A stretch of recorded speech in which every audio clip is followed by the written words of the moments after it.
尤其如果你怕嗰啲雞皮肥咧，手撕雞係最啱你嘅，你可以緊熟啊！係啊，啱啱熟。一耐又唔好食。七六耐呢個一定係要點啲38蚊一條瘦身丸。呢個係蒸魚，呢個咩薑油浸雞子生蠔雞腳。哇！好到不得了。天氣凍嗰陣啊，幾凍都一食完就飽晒，亂晒。飽晒。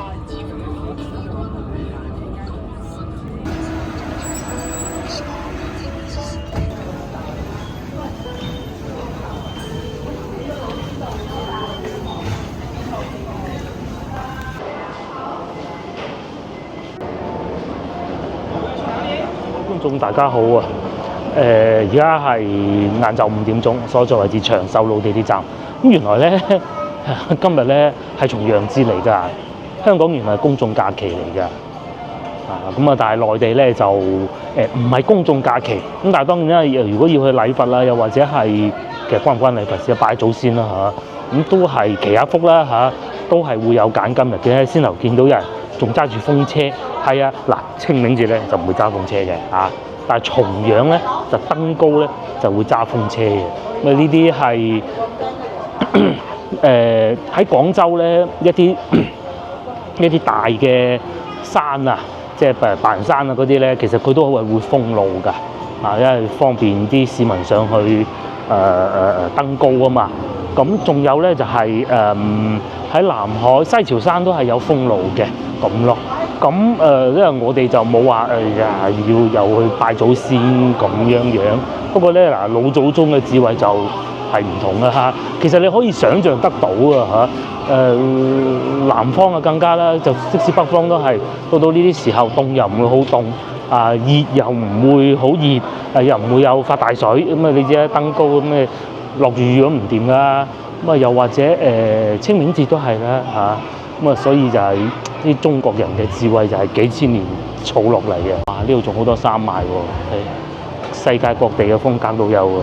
咁啊今日係一個工作日咁啊，所以咧就會有啲小朋友都仲要返學㗎。肯德基？唔係，我哋去嘅廁所。哦，原先呢個係咖啡店嚟嘅喎，我都仲係北美咖啡店。呢度叫恒寶廣場。喺廣州咧做得比較好嗰啲商場咧，大多數都係港資啊。咁嗱，做得最好，第一個一定係天環廣場㗎啦嚇。咁啊又係港資啊。包括呢度都係啦，又或者新進嗰個星環廣場都係啦。香港人咧管理商場啊、招商引資咧係有佢一套辦法嘅。即係起碼唔會搞到個商場咁冷清。其實有一段時間咧，恒寶廣場即係好熱鬧，但係突然間咧有幾年咧，因為地鐵越收越多啊，咁啊人可以去得越嚟越多地方啊嘛，再加之網購衝擊咧，咁係變得差咗好多嘅，即係就死就死嗰種咁樣。得天獨厚，始終咁近地鐵站，唔買行過都有人啦。咁啊依家咧就好返啲啦。同埋佢唔會話將嗰啲淨係行唔買嗰啲人趕走嘅，係想方設法令到佢哋留低，即使唔使錢都冇問題。呢啲咁啊咁其實以前係唔係太喜歡你咁做嘅，咁但係而家連星巴克都唔得啦嚇，要俾啲客人中意坐就坐啦咁咯。咁但係都有人使錢嘅。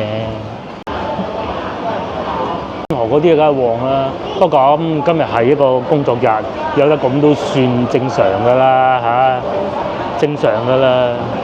起碼有人坐下都好過冇啊，係嘛？咁啊都有人使錢嘅係，我哋喺呢度出去啦。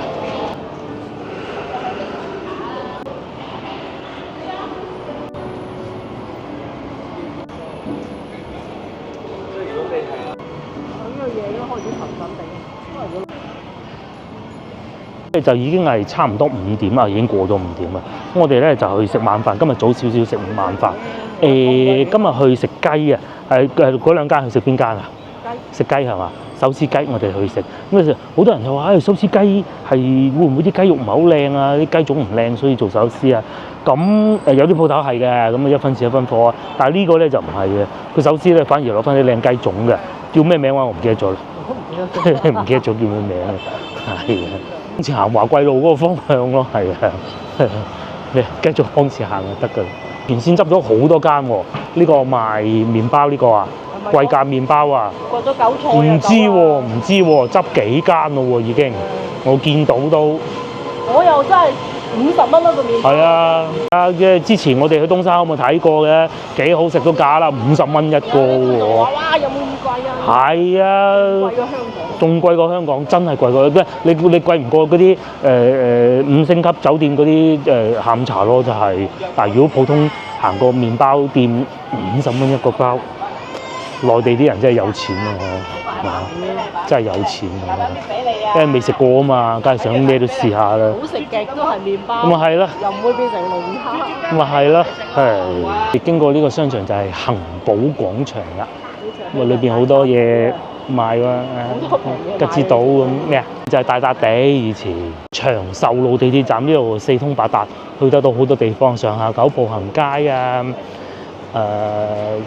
多寶路啊、寶華路啊，各種啊，包括前邊嘅華貴路啊，都得嘅。間星巴克特別大咁嘅好似，唔記得係咪星巴克都係嘅。咁啊都有人坐，有人使錢嘅都，但冇以前多啊。啲經濟唔好咧，星巴克人都少啊，唔係要飲咖啡喎，反而去飲嗰啲9蚊9、4蚊9嗰啲咯。係啊。咩話？經濟唔好點啊？邊度最多人啊？邊度最多人啊？圖書館啊！圖書館哦。要扮翻工啊！哦，圖書館最多人。啊，嘆冷氣喎。係。又反正又係啦。都係儲嘅咯。係啦，或者攤頭下咁啊，揾下工啊。係，有道理，有道理。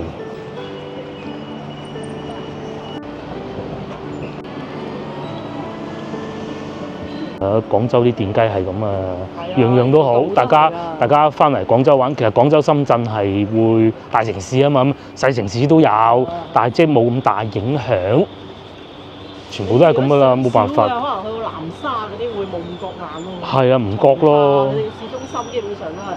係啊，就係唯一最好一個地方咧，周邊啊，我講就係佛山、順德嚇。嗰度咯，南海嗰啲咁闊南海，你唔會驚有深圳都唔會叻得去邊㗎啦。係啊，大笪地而家就變咗個廣場啦，西關國醫館，我哋都好耐未嚟過啦。車喺邊度拖車？拖車啦咩？冇拖係嘛？有拖，有啲會拖㗎，真係會拖㗎。地鐵口嗰啲你唔擺喺條線度照拖啊，同埋冇牌嗰啲。係啊，冇牌照拖，咁啊睇下今日輪到邊個咯嚇。尤其咧，地鐵站上邊咧都係嘅，呢度地鐵站啊。咁但係你話，全部唔俾佢用，咁冇辦法㗎，唉。又重遊一下以前大笪地呢度係嘛？係。係俾啲市民喺度坐下打下躉啊，傾下偈啊咁咯。過嚟㗎嘛，係啊。佢就唔想起咁多商業化嘅，起翻啲公園啊，俾市民坐啊咁咯。起翻公園好，眼騷下啊嘛。係。隔離呢度又翻新啲乜嘢嘢？哦，住嘅。到地下仲寫住啲字啊，寶華路起於觀音橋，止於恩寧路。前身是清代寶華市集。寶華市集。係啊。咁勁係嘛？市場嘅市。地下就寫下佢哋荔灣區嗰啲地名，咁啊介紹下咁都好嘅。一大笪地啦，係咪？真大笪地，一大笪地啦。以前呢度啊係賣嗰啲即係小商品咯。係啊，商品啊。係啊，好在咋，淘寶嚟到網購呢啲唔使做啦，都呢啲都唔使做。係啊。呢啲比較平嘅。係啊，又平又靚，你有得揀啊嘛。咩都有嘅，咩地氈啊？咩都有嘅，拖鞋、地氈、底褲、毛巾、牙刷，你諗到有啦，好勁嘅。家之嗰陣啱啱下崗潮啊，咁好多下崗工人，下崗潮。咁佢又想做啲小生意，呢啲生意最好咧。公司有一個佢老公就係下崗。咁喺度擺檔係嘛？ 2000蚊工資啊，即係我哋嗰時啊，人哋啊2萬啊。意思話咧，嗰個人咧啱好下崗，咁啊冇嘢撈，唔使翻工啦。咁咧就喺度擺個檔，咁啊以為都係諗住簡單糊個口，有啖飯食啦。誰不知咧賺2萬蚊一個月。佢哋咧嗰陣一賺得2000蚊個月已經係好叻㗎啦嚇賣牛仔褲係嘛？仲有少少嘅，但唔多啦。同嗰陣嘅規模比，而家就蚊比同牛比啦。都啱嘅，同埋咧佢唔使係起間大屋嚟裝住佢，咁咪變得快咯。呢度咧就係華貴橋啊，咁啊再往前行少少係嘛？再行前少少就係我哋食晚飯嘅地方㗎啦。又攞翻一個古仔出嚟講啊！之前又講過，點解廣州啲路係彎嘅啦？係咪？再一次證實我講嘅係啱㗎啦。彎因為係冇錯啦，因為以前係河嚟㗎嘛。咁啊點解要橋咧？其實就係因為下邊有河啊，嗰度整咗條橋，下邊呢度就係河嚟嘅。OK，咁啊呢個位就係橋嚟嘅嚇，而家變咗路咯。哇！上邊嗰個咩天富酒家好似都幾靚喎嚇，嗱裝修好晒。如果等陣嗰度冇位去呢度嘅，不過應該有位嘅咁早。你想食手撕雞定？手撕雞梗係專程嚟，梗係食手撕雞啦。但係呢度啊，我記得其中一間名啊，聚賢居啊，同埋天富天明係天明飯店，隔離係聚賢居。呢邊咧就食黃鱔飯，隔離咧食手撕雞。咁我哋今日食手撕雞啦，睇下有冇位啊？冇位，應該有嘅。哇！手撕雞鹽焗正啊！揾到座位啊，都話真係坐晏啲都可能會冇位嘅喎嚇。突然間就嚟咗一班客人啦，睇啲咩食先？雞油炒番薯葉啊！要食菜就食呢個係嘛？一嚟就講菜雞，呢度一定係食雞嘅，咁啊食手撕雞，仲有呢個新出嘅缽仔禾蟲喎，68蚊一盤。哦，呢個好啊，西汁鬆化咕嚕肉，佢寫明係肥肉，非常好啊。咁啊，我哋唔食呢啲，太肥唔好啦，太重負擔。湯啊，老火例湯20蚊嘅，我哋係咪要飲個湯㗎？係。呢邊係鉗魚煲、羊腩煲，天氣凍又有煲食啦。雞係咁嘅價錢嘅，係嘛？88蚊係一隻嘅啫，手撕或白切。咁我哋係會叫半隻手撕啦，嚇。鹽焗係手撕係嘛？鹽焗係啊。我仲有下邊啲菜式小菜啊，不講啦啊，咁多。就主要咧都係俾翻啲老食客過嚟，你睇條片你就知道，你一睇個名你就知道係咩餸菜啦嘛。飲唔飲湯啊？鬼啦！諗下，不如唔好飲湯，咁鬼熱，突然間又熱翻咁喎。聽講話過幾日凍，好耐未飲湯。咁啊係，但係又好耐未飲過湯，好糾結。飲啦，熱啊熱啦！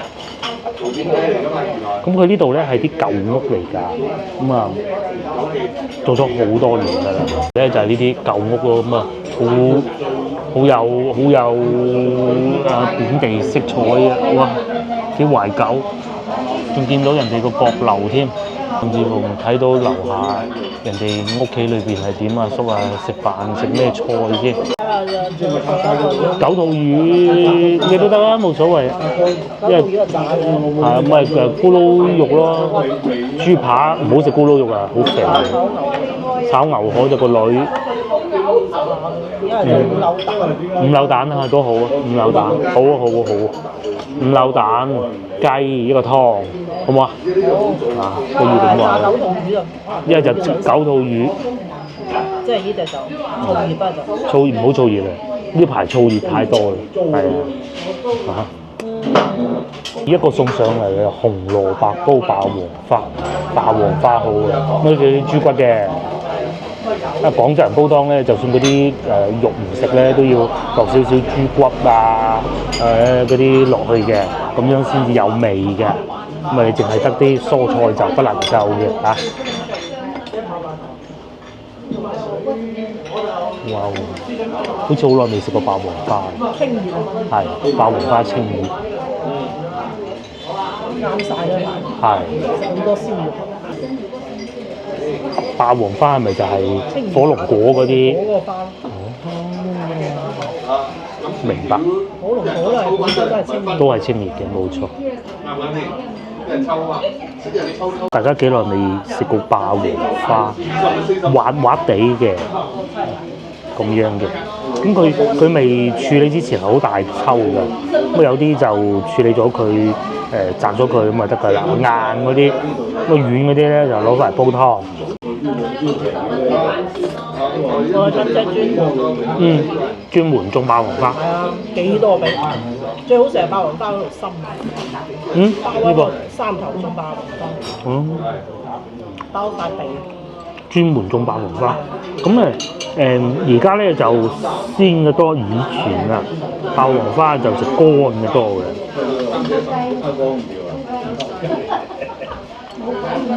咁啊佢係好滑嘅，即係起碼有啲膳食纖維先啦。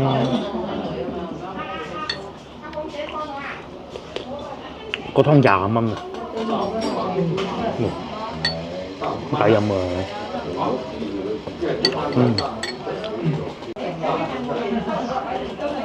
你先揾咗35蚊出嚟先，60啦，35蚊嚟㗎啦。你先攞10箱出嚟，你就冇咁多嘛。咁樣呢度2層，我哋而家喺2樓，佢座位唔算多，加埋大概可能10張台左右啦嚇，計埋樓下喎。咁有好多住喺附近街坊嘅打包翻去食嘅，亦都唔係好貴。始終個品質係喺度。咁如果咧你係想食煲仔飯啊、台山風味嗰啲嘅，隔離就天明飯店啊，呢2間你就點揀都唔會錯嘅啦嚇。嗰個食黃鱔飯。係。咁同埋咧，因為呢度啊，我講緊而家呢度啊，個地方咁窄，大家都見到嘅，就好似去咗人哋屋企食飯咁啊，家常菜，所以咧每人食煙仔嘅食咧，你係好大影響嘅，咁啊所以係冇嘅。同埋都幾多人喎嚇，同埋佢哋因為人唔係太多啊，所以咧即係唔會話哎呀做旺咗之後啊品質下降喎，咁冇呢回事嘅。冇加價，係仲係疫情價，好清甜個湯。好在佢又唔係嗰種滾住好熱上嚟嗰種嘅，呢啲都係一早煲好㗎啦嚇，不起先攞上嚟俾你20蚊，你想點咧？我意思又怕好熱嘅啲湯，還好。咁好熱嗰啲現滾住嗰啲咧，咪收貴啲咯。佢呢度地方唔係好大，就都係煲好拎上嚟嘅。嗰啲豬骨咧最好食就係呢部分，喺個骨邊咁樣拆出嚟，嗰個煲到夠火候咧就唔會好韌啊。咁加之咧呢啲肉咧又夠肥喎，所以咧唔會好柴嗰啲肉。好多人養生啊，夜晚淨係飲湯，飯都唔食，咁都喎。嚟，係啊，30年前30年後係我哋嚟。好清熱一啲。啱啊！好似呢樣嘢飲。呢條心啊！啊，爆黃花心好食。係。你慢慢飲夾翻啲骨出嚟咁。第二個咧就係墨魚仔啊！啱啱灼好白灼嘅，我呢有碟辣椒豉油，下邊又掂一啲大豆芽菜，嗰咧就主角啦！哇，啱啱手撕好嘅。手撕雞咧，佢撕好咗之後咧，一定要攞啲油再撈一撈佢，最好係麻油。咁咧就再滑啲。第二就係呢一個地方啦。呢一個地方呢個係好懷舊嘅做法，手撕雞而家好少㗎啦，就係唔知係懷疑定沙姜啊，我唔肯定啊嚇。但係咧一定要咁樣擺開一碟嘅，因為你客人覺得唔夠味啦，再點。不過通常都會夠味嘅。我飲埋啲湯先，個湯啊唔留俾個女嘅。哇！但佢又唔會滲住血咁咯喎。同埋咧，仲有啫喱狀嗰啲雞油啊，好撚勁。先頭嚟嗰陣咧，有兩個靚女跟住行嘅，原來老闆娘嚟嘅，同我哋一齊入嚟嘅又竟然問幾多位喎？原來老闆娘嚟嘅，飲埋湯食雞。手撕雞啊！你哋中意點樣食咧？手撕雞你雞還雞，雞肉還雞肉，雞皮還雞皮嘅，大多數佢都會搣到。咁咧，你係會揾到好多好似呢一種咁樣淨肉嘅。老婆話事爭，我呢啲咧唔中意食骨嘅人咧，就最中意呢啲㗎啦。咁啊，以前咧我就唔中意皮嘅，咁後尾啊慢慢開始喜歡啦。尤其係佢呢啲皮，佢係將嗰啲肥膏咧都搣走晒。不過如果可以再搣一半就更好嘅。將嗰個雞皮啊包住雞食又得，你中意空口咁樣食啲雞肉又得。要白啦。如果咧你食雞啊係中意食好滑嗰啲雞嘅，手撕雞一定啱你啊！尤其如果你怕嗰啲雞皮肥咧，手撕雞最啱你嘅，你可以完全唔食皮嘅。呢嚿唔好睇佢啊，雞胸肉嗰部分喎，都好滑嘅。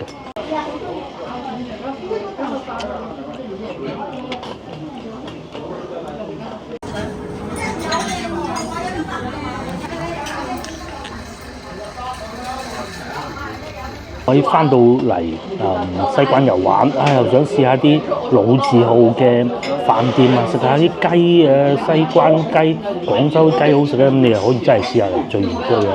呢個咧，如果講到名氣之中啊老城區手撕雞咧，佢都應該數一數二㗎啦。即係你喺廣州去飯店諗住食個手撕雞，應該你第一個應該係要諗到聚賢居嘅。咁啊，再加埋個例湯，咁啊夠晒㗎啦。咁啊，至於呢個咧就係仲有一個添啊。咁啊，如果你話我哋唔去飯店食喎，去市場咁啱經過買就買聖記。嗱，此聖記啊，非彼聖記喎。市場嘅嗰個聖記咧就係燒臘檔嚟嘅嚇，就唔係長堤嗰個聖記嚟嘅，都好肥，肥咗係嘛？而家啲雞。咁佢有分嘅，我哋3款雞叫佢最平嗰款。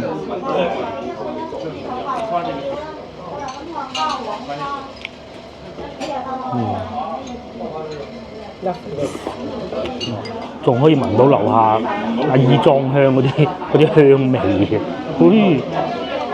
夠晒傳統啊！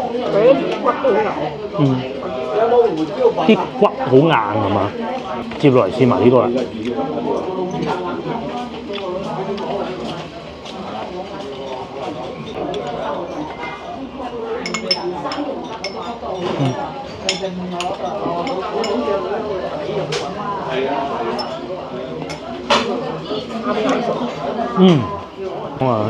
等緊熟啊！係啊，啱啱熟。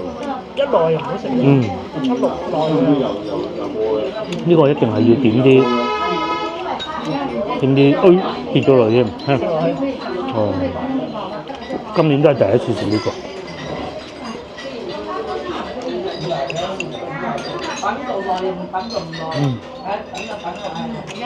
先頭諗過果汁豬扒啊、咕嚕肉嗰啲啊，又怕熱氣咁啊，叫翻個清清地嘅。呢啲仲清。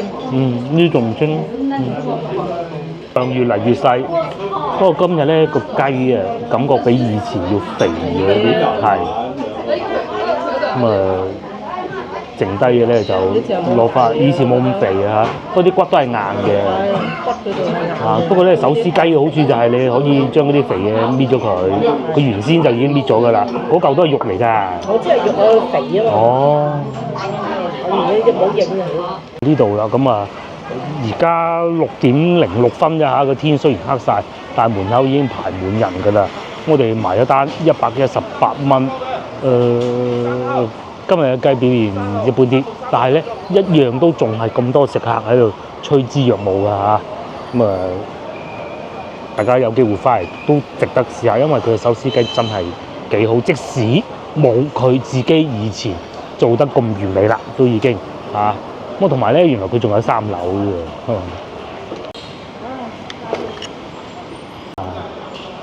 開住部電雞嚟食手撕雞，呢啲咧就係廣州人嘅生活啦嚇。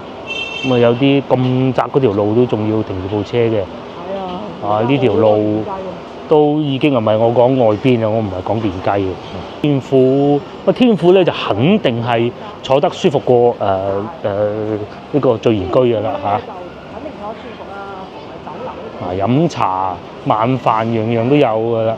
但係呢個有冇特價點心咧？哇！29蚊啫喎。29蚊，係喎。嗰個燒鵝啊，75蚊半隻啊。又或者個豬手嘅特價29蚊8，我諗佢應該要搭嘅，即係一個特價搭一個正價，我估㗎咋嚇，未食過。佢應該要搭嘅，咁點做啊？嗰20幾蚊。全部點晒咁嘅60蚊6樓夾埋個茶位咁，即係唔得噶嘛。啊！因為當13，啱先嗰個20，不過佢呢度有一位嘅。係。咁我哋覺得豬扒29。啱先嗰間咧就更加似啲家庭菜。小菜。呢啲係酒樓。條路呢度，咁啱啱咧佢係2個地鐵站中間，一個長壽路，即係之後我哋出嚟嗰個。另外咧就陳家祠地鐵站，咁啊。你往邊個方向行咧都得嘅，因為唔會有另外一條路俾你揀，俾你行錯㗎嚇。咁啊陳家祠個方向咧就會易行啲。全部都係滿電雞。係嘛？呢度已經算好嘅啦，好啦，已經算好嘅。睇落去。係啊，中大啊，仲有。嗰度拍電雞。其實中山六都好勁㗎，都係好多嘅。係冇人行天橋啫嘛。呢啲電雞味啦，就係好方便嘅嚇。睇嚟咁多間咧，咁多間呢啲廣州本地老字號又比較火爆嘅本地人食嘅咧，始終都係津好。係。好多人去試過，無論係社交媒體都好，都冇踩雷嚇，就係價格就升咗少少，都係合理嘅。聚賢居呢度咧，確實疫情嗰陣係真係好無與倫比。而家就網紅咗。係網紅咗。而家咁網紅咧，好多嗰啲後生仔。係啊，後邊嗰個喺度飲住大啤咁樣。咁但係講翻轉頭，你又諗下喎，其實人哋原先出品都係咁嘅啫嘛，係咪？咁你唔好諗住話，佢好出名啊，最好味都係家常菜嚇。朝頭早嚟睇啊。係。咁呢度咧就係華貴路啦。咁啊，大家有機會發行下啦。咁啊，穿過華貴路一路去嗰個方向咧，就去到上下九步行街啊咁嘅。咁啊，呢邊咧就近翻啲居民居住嘅地方咯。貴賢上品咧都係附近算一個比較好嘅樓盤嚟啊嚇。呢個唔平啊，8-9萬蚊啊1平方，唔知而家幾錢啊？睇下先。老城區咧就有2個樓盤，一個就佢貴賢上品，另外一個咧就係新樂城嗰個喺有一間茶點軒嗰度嗰個咧，唔記得叫咩名啦啊！係呢個啦，又哇平咗好多啊！嗰陣8萬幾9萬蚊二手啊嚇，而家多，而家4萬5萬蚊都得啦，5萬蚊都有啦。係啊，老城區好難改造啊，嘅係啊，似呢啲咁啊嚇，耶穌都攔不住啊！佢意思係大家快啲嚟買咁解啫。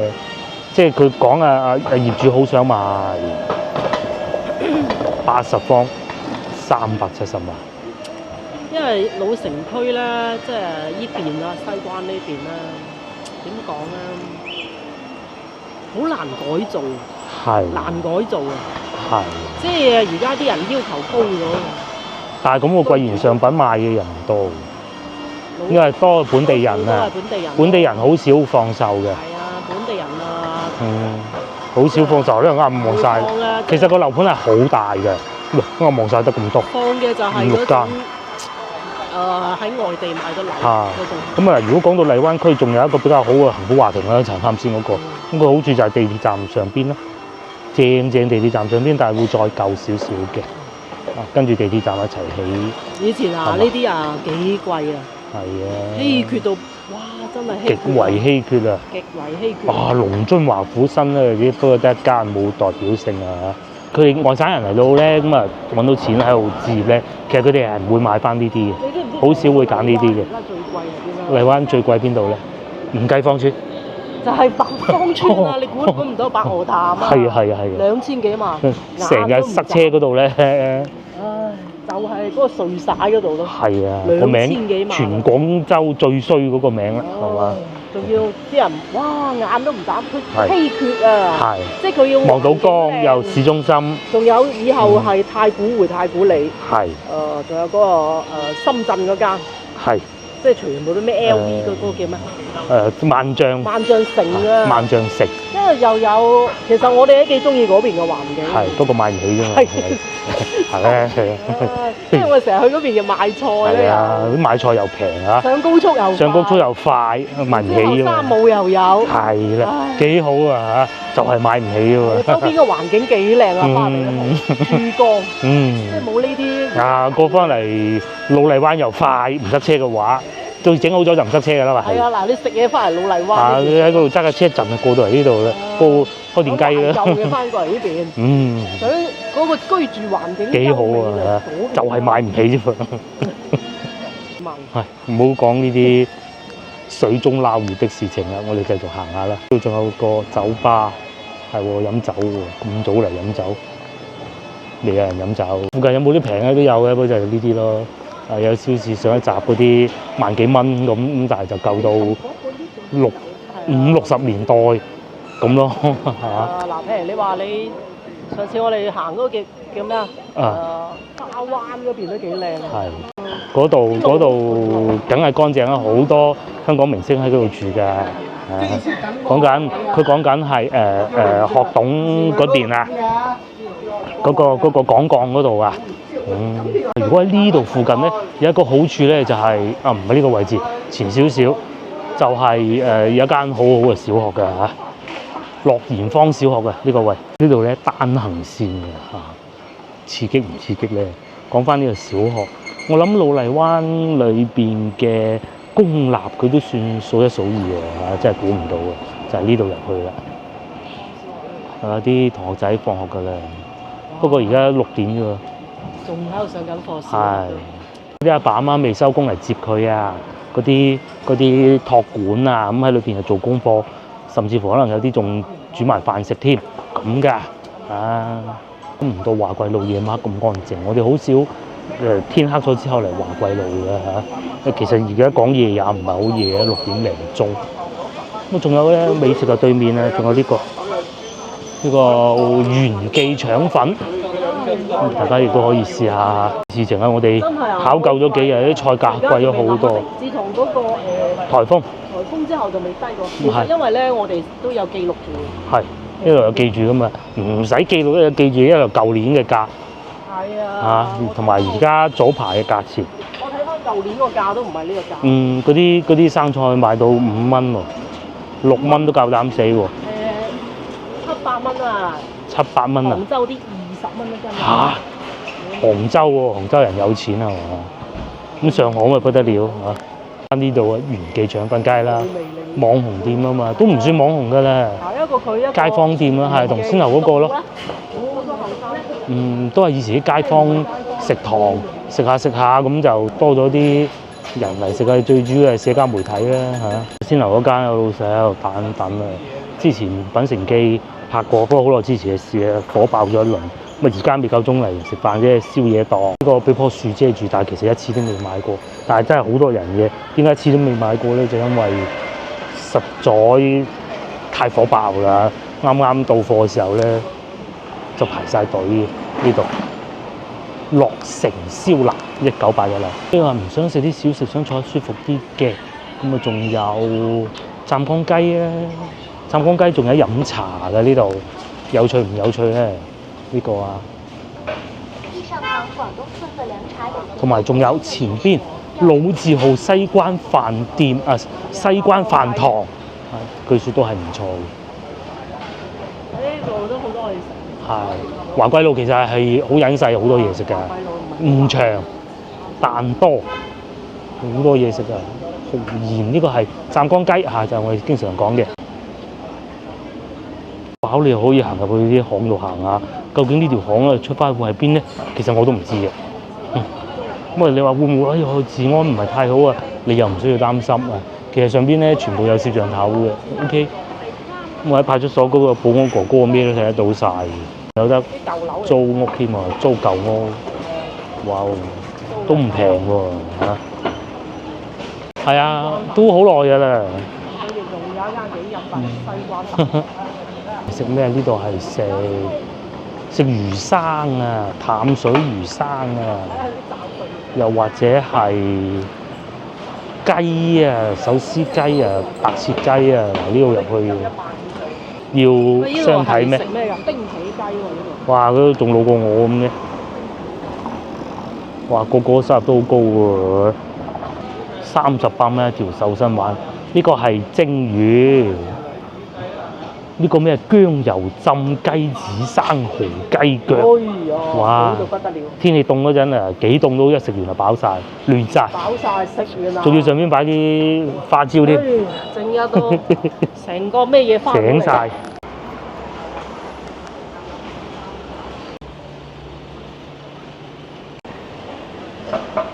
上面啲樹多，所以咧啲路燈啊矮啊。就覺得條街好暗啊！還好啊，人流量夠大喎。其實都都幾特色。係啊，呢條街唔似係有時我哋去到外省，甚至去到武漢係啦，佢啲路燈又係好低啊。咁咧喺條街度係冇人㗎。啊，廣州啊唔同啊嚇，其實好多人嘅仲。對面又有一個咩斬料啊，最落啊！好有趣，有2檔打麵拖，呢度係其中一檔㗎。燒味飯幾錢啊？12蚊一盒啊！係燒味12蚊一盒。大特價，唔係燒味飯係燒味。即係如果真係唔知道喺邊咧，其實好簡單，前邊嗰度咧，嗰度行落去就係龍津路市場嚟嘅。只不過係另外一邊嘅。咁如果我先頭所講嘅津津，就喺前邊往左轉，咁啊去到津津㗎啦。你話啊嚟到聚賢居啊，或者嗰2間啊冇位，等極都冇，咁點辦咧？咁其實你可以行到津津都得嘅。津，不過津都好多人㗎。津食炸豬大腸超正。貴條喎，係市場我哋成日去嘅。係華貴嘅龍津路市場咯。係。不過收晒工人哋。龍津路市場而家都應該都仲可以有嘢賣嘅，係。咁聽日咧，我哋就諗住出去揸架車出去外邊行下。咁所以就唔買啦嚇。翻到嚟呢度，你又見翻晒啲電雞啦，係咪？呢度唔震撼啊！呢度唔震撼。喺上面睇隻貓走翻出嚟啦又。哇！好多人，咁多貓嘅喺度。哎呀，唔記得帶嗰個貓。係貓條。佢度玩咩？好靚啊！嗰隻貓。我睇下先。哦，走咗去咯。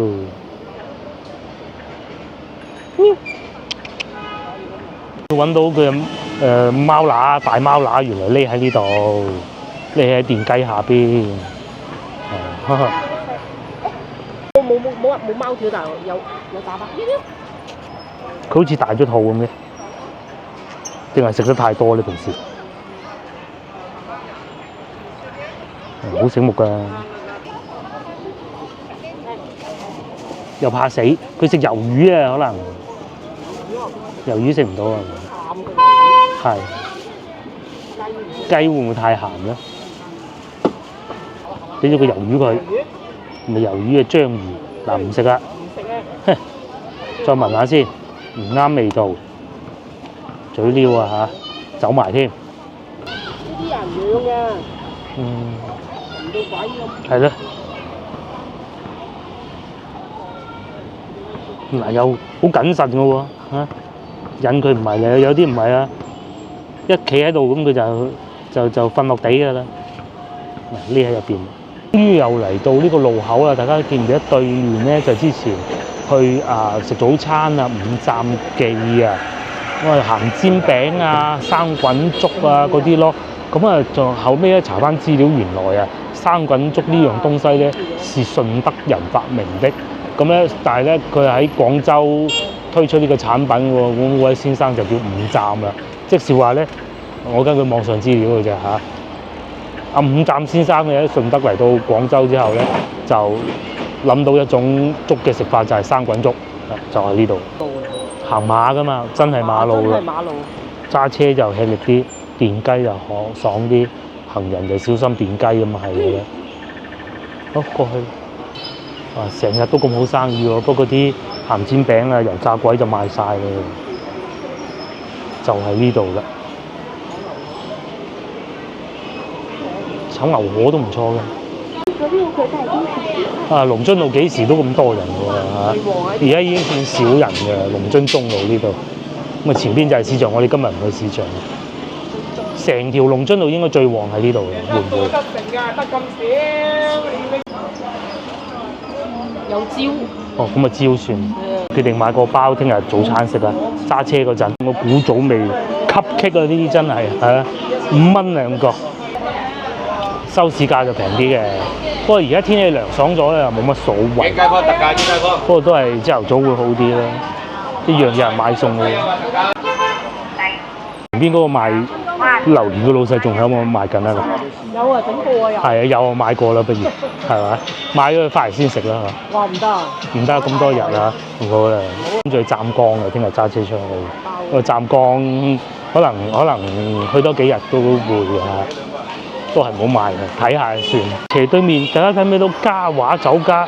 上一集我哋咪就去嗰度飲茶啦，不過唔係呢間分店。咁佢有好多分店嘅，原來後尾查翻，昌江都有分店㗎。呢度係其中一間咯。餃子啊，唔買啦。收市大減價，呢度又係喎。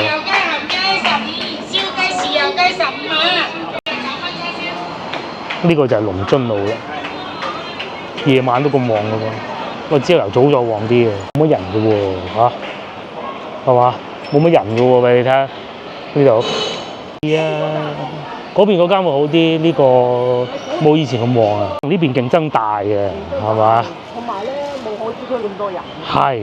你畢竟唔密啊，住得。係。你冇睇佢啲鋪好似。其實就海珠區係密好多嘅。密好多。呢度啲樓矮啊。矮啊嘛。大部分都唔係未必住呢邊㗎嘛。又舊喎。係啊。係咪？你冇睇佢咁大笪地方啊，咁啊其實好多都即係未必話。所以咪要改造咯，係啊，其實啊，中間嗰陣啊，你可能保留一好多舊屋嘅，剩少少就係咧，使乜剩咁多啊？有啲，呢啲唔係我定得到啦，係，全部都係呢啲咁嘅舊屋嘅。其實你話有冇好多人住咧？我又唔覺咯。而家要改入係嘛？有幾多人住咧？但係最主要咧係好多係移咗民啊。係。產權比較複雜啊！一間屋入邊9萬幾嘅產權啊！越秀荔灣都係。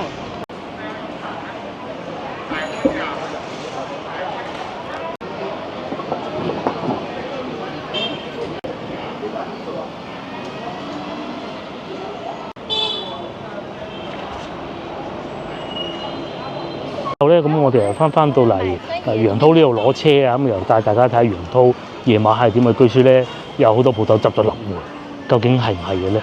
我哋一揭究竟啊！到晚餐時間都幾旺喎，仲有啲集市添啊！嚇，聽講啲集市咧，佢哋都係只係招租嘅啫，唔知200-300蚊日㗎，但係咧先到先得嘅喎，咁啊唔知係點啊！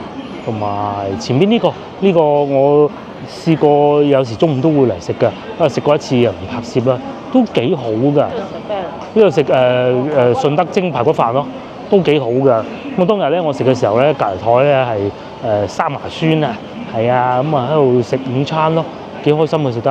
係啊，又有湯飲，唔配，但係白飯就任食，係1蚊定唔知幾多蚊啊，我唔記得啦嚇，任食嘅。又有蝦，又有鳳爪，又有豬頸肉，湯飲添。哇！呢度仲有一大煲嘅生滾湯，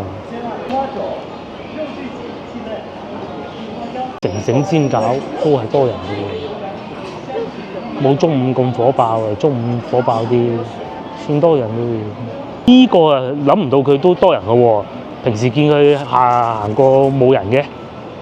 你冇啊，全部鬼佬。係嘛？哦，而家嗰啲外國人多咗嚟啊！啱晒佢哋啦。係，佢一睇就知係啱食嘅呢啲，係嘛？有阿拉伯文咁樣上邊。上邊全部英文一睇就覺得係。有親切。回到家鄉的感覺啦，不過都有中國人嘅，但價錢唔平咯。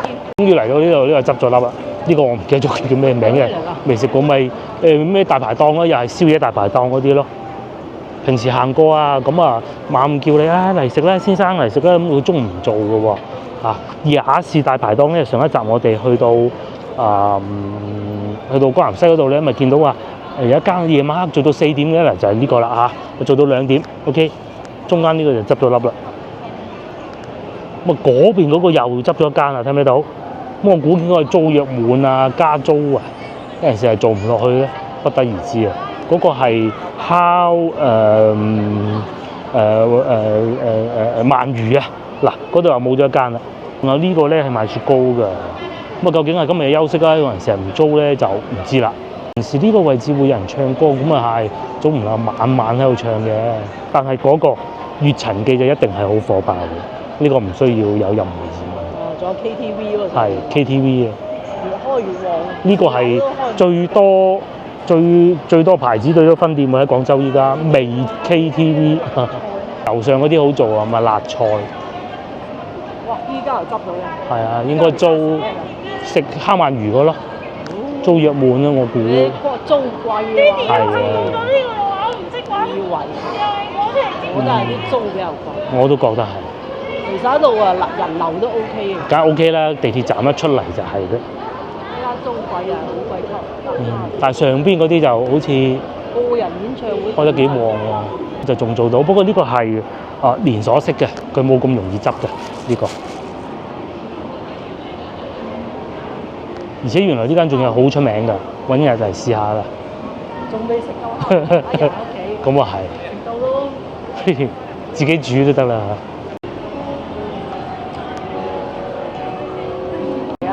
星期三啊。星期三。仲有牛肉火鍋，算係咁㗎啦嚇。不過感覺好似冇之前咁火爆，早排會再火爆啲。可能佢做多啲活動會好啦。唱緊歌啊！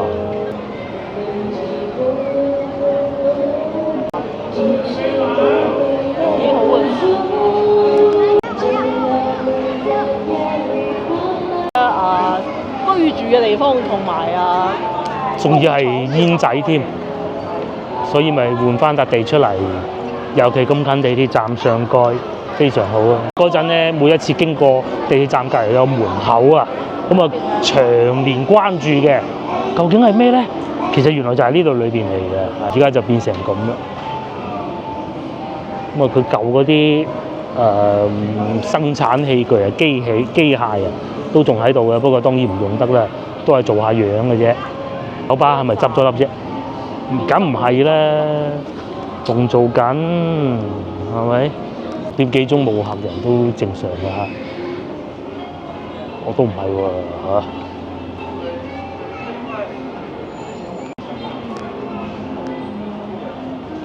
飲嘢嘅夜晚黑，喺社交媒體話隔離嗰個世紀廣場嗰啲住戶經常投訴啊，夜晚喺度開 party 咁。因為呢邊呢個位置比較係啊，夜晚如果你要喺度飲下酒啊咁樣，就係得呢個㗎啦。係啦，佢有咁嘅位置，佢全部係餐飲嚟嘅。近地鐵，翻屋企又快。中心啦。半戶外嚇。半戶外啦。就有冇超市㗎嘛？係啦，有對面咪有吉之島咯。戶外嘅就好貴滯，佢唔係半戶外，全戶外。係全戶外冇錯。全部係餐飲。仲有阿靚仔喺度唱歌添，佢好紅嘅。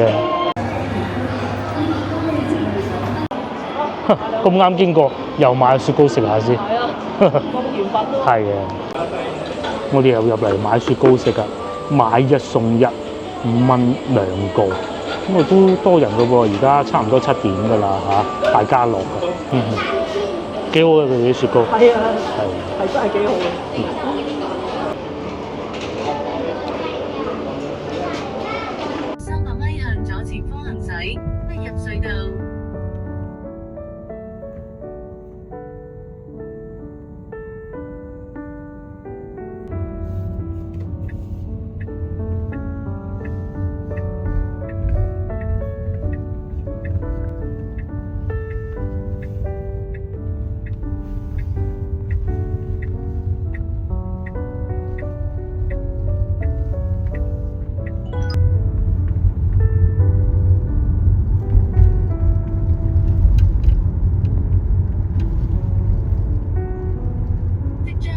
前方上坡。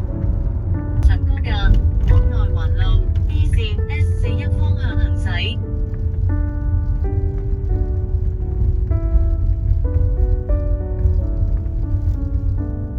行駛。